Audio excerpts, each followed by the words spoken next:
Oftentimes, particularly if you're looking for funding or if you're looking for somebody in management to back your ideas and you talk about social media, they say, well, you know, my daughter uses Twitter all the time. I don't want to invest money in that for business. If you start talking about digital marketing, suddenly it has this aura, this credibility as though there's something business related to it. So I'm going to talk about the first 90 days. So the first 30 days for me is benchmarking the competition and creating a baseline of where you currently are. And what I'm going on the theory is here is one of two things. Either like me, you've just landed in a new company and they said, here you go, give us a strategy. Or maybe you're an existing company and they said, you know, we're really not doing enough with digital, so take a look at it, come up with something here. So that's the first 30 days. Second 30 days is doing something with that knowledge, trying to build a foundation. And then the third 30 days is starting the implementation. So I have been there now 97 days. So when I'm talking about a 90-day strategy, that's, I've really spent the last 7 days just relaxing because the first 90 was crazy. Prior to that, I was with Panasonic, and everyone thinks TVs. Unfortunately, I did not get to work on the fun stuff. If you crack open the back of a TV, you'll see all this gubbins inside. That's what I was selling, electronic components. So one of the reasons I point this out, most of my career has been with technology products, selling to engineers. Right now, I'm selling services to salespeople and HR people. So a lot of the things we talk about here are going to be very applicable across different industries, but it may be that you have to tweak things depending on who your audience is.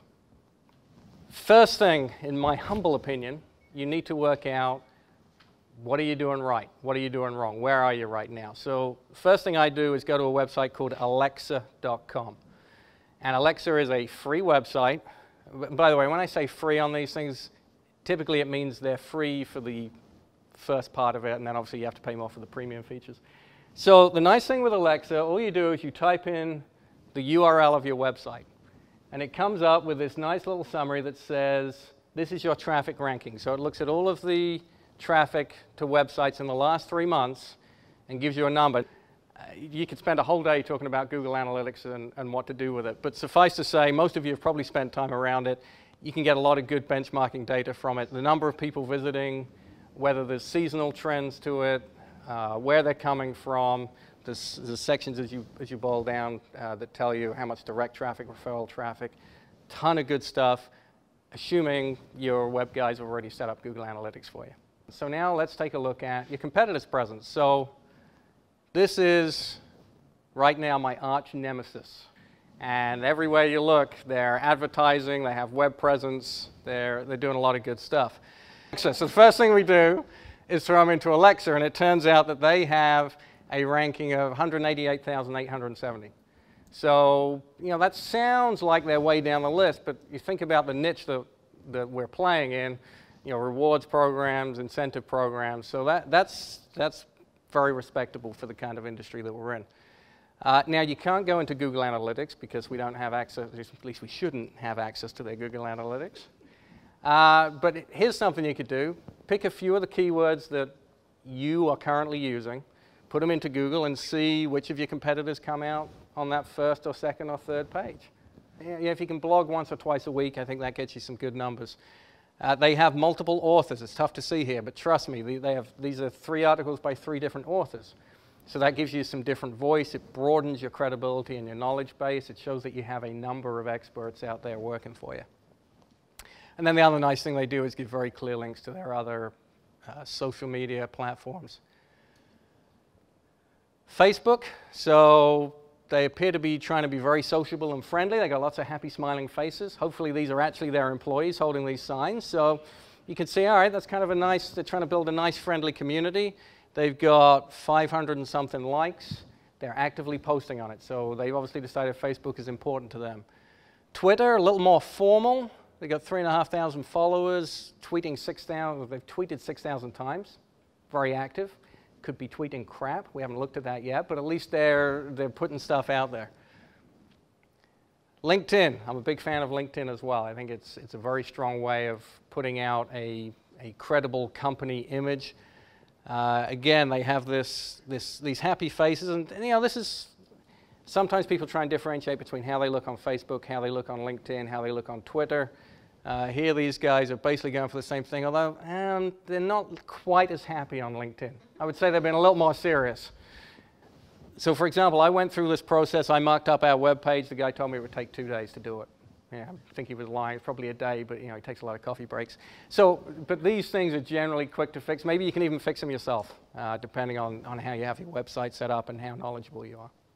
So I'm going to tell you, there's the quick and dirty way, and then there's the more analytical way. So we're going to start with the quick and dirty way, ripping the Band-Aid off, getting it done quick. First thing I did, very simple, I sent an email to everybody in the company and said, tell me 2 things. What do you think we do?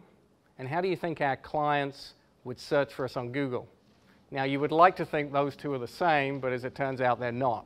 People give very different answers to those 2. So it's trying to force people to get into that mindset of not what is that we think we do, but what are our customers looking for? And you can just put together a very simple matrix. Going back to Alexa, the other part that I was showing you, this gives you certain things like what were the top queries that got people to your site and to your competitors' sites. So if you run this for your competitors, it'll tell you how people found your competitors' sites, what are some rising queries, high impact queries. So if you run that for, let's say, your top 5 competitors, you start to build a pretty good library and get an idea of what the common ones are across the industry. And then if you want to have a little bit of fun, or if you work with people that are very visual, use a word cloud.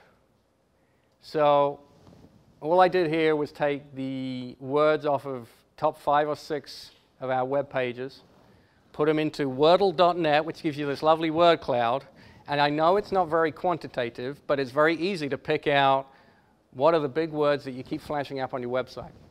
And if these are all the words that you think people are looking for, you're in great shape. But if they're not, it tells you that you're missing some things. So, you know, we have performance, recognition, all that good stuff. It's fairly representative.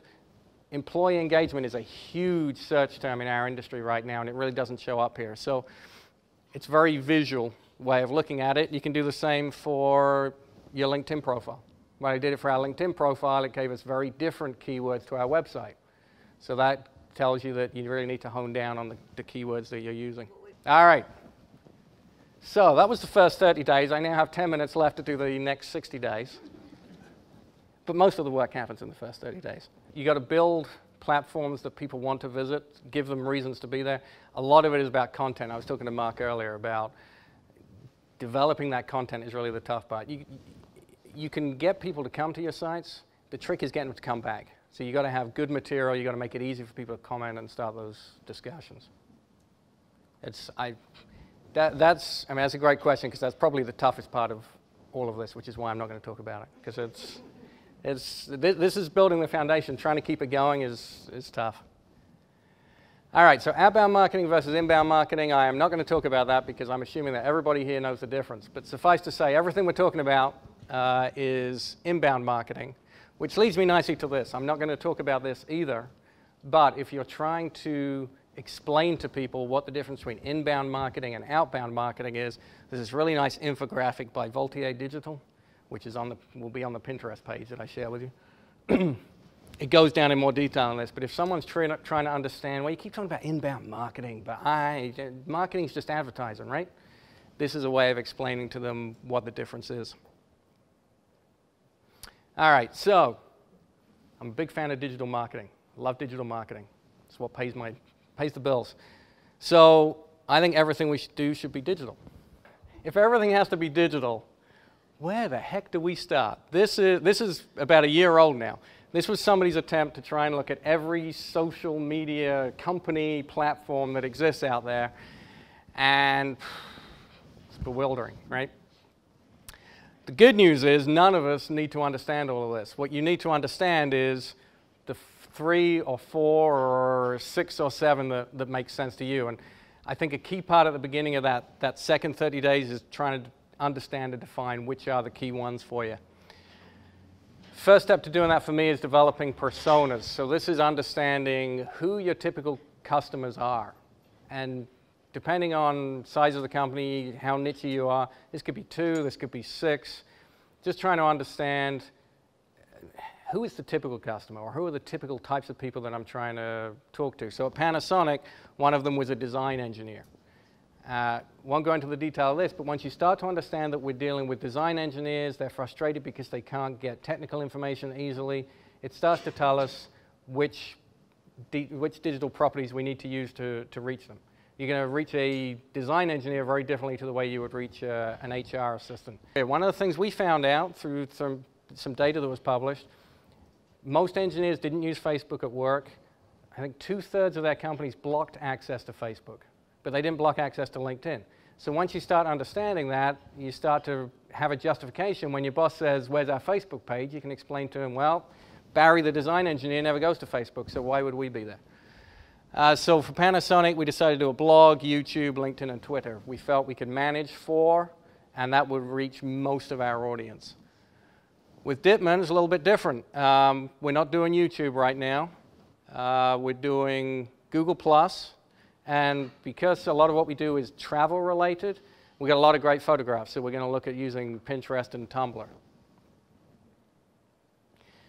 And then force yourself to define why you're using each one of these channels, because you're going to need to justify to somebody why you're spending time on this or why you're not spending time on something else. So for Twitter, we said, okay, right now we get 256 followers. We're not doing anything on it. What are we going to use it for? What's it going to get for us? And what's our goal? Now, goals are very difficult with this thing. I hate this goal. Target 500 followers by the end of Q2. Most of us could get 500 followers. There's ways of getting 500 followers. They're useless. They're idiots. You have no interest in these 5, but you could get 500 followers if that's what your bonus check is getting sent on. What you've really got to do is try and get something that's more meaningful. People, the shareability of your information, or people asking for more information, whatever it may be. Come up with a goal that makes sense and adds value to the company, not just one of these great statistics that sounds nice but really doesn't get you anywhere. There's a ton of stuff out there. Sadly, this is what people need to see to be able to invest money, so there's plenty out there. HubSpot is your first place to start. They have all sorts of random statistics that you can pull out.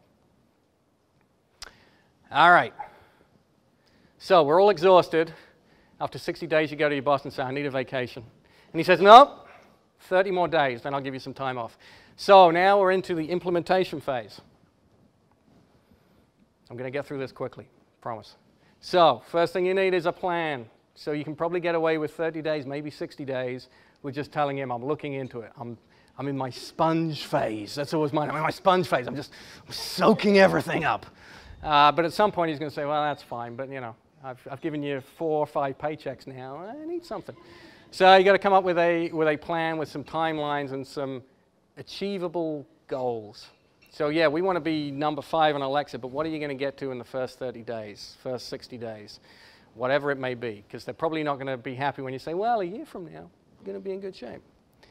And then an editorial calendar. So to Joe's point, a lot of this only works if you're creating good quality content. And I don't have time to talk about that today, but one way to do it is to force an editorial calendar so that you know if you're doing blogging and you've decided you're going to have 1 blog per week, you know 3 months in advance what the subject's going to be and who you're going to ask to write it. Hopefully you have some content specialists internally. Mark was telling me that he finally got his management to put it in the goals of all of the product specialists or marketing specialists that they must develop 2 pieces of content, was it? Deep content. There we go. Still there? Actually, it's funny you should say that, because the first week I was there, my boss said, we have a Foursquare account. What are we going to do with that? I looked at it, I don't know. Why would you have a Foursquare account? Hey, if you're a pizza shop or a coffee shop, yeah, I think it makes sense.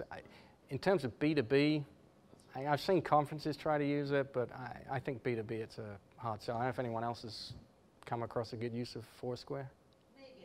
So what percentage of the editorial calendar changes from month to month? It depends what you're doing. So at Panasonic, we had a ton of different things to talk about. So we could have a different product line or a different subject, so it would probably turn over every 3 or 4 months. At Ditman, where it's much more of a sort of niche offering, it's going to get very repetitive very quickly. So, but part of the editorial calendar is how you're repurposing that content as well. So it may be that month 1 you're writing some deep content, a white paper. Month 2 you're republishing it in a blog, and so on.